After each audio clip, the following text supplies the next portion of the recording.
cho mà là ngà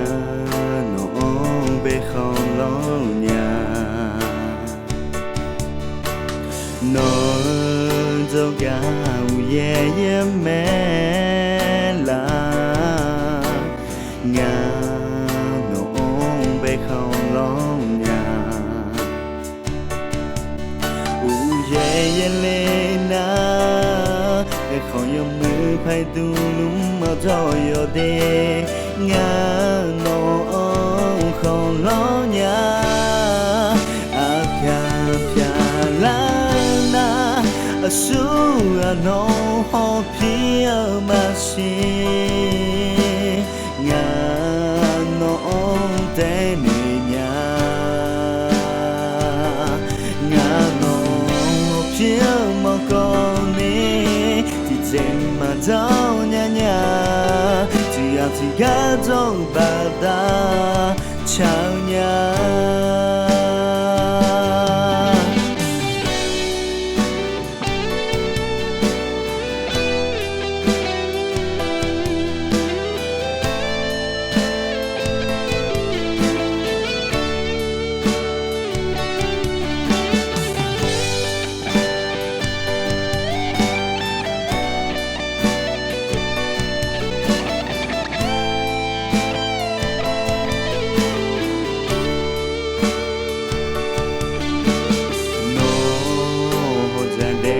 cho mà là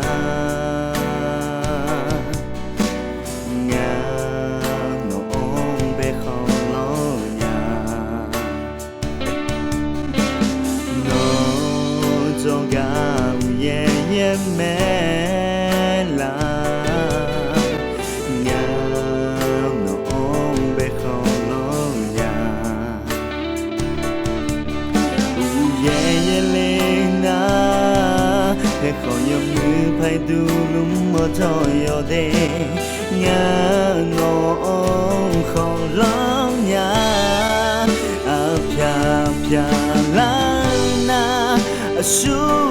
nó ho pia mà si ngà nó tên nhà ngà nó pia mà con đi mà dâu nhà chỉ gà dâu bà ta chào nhà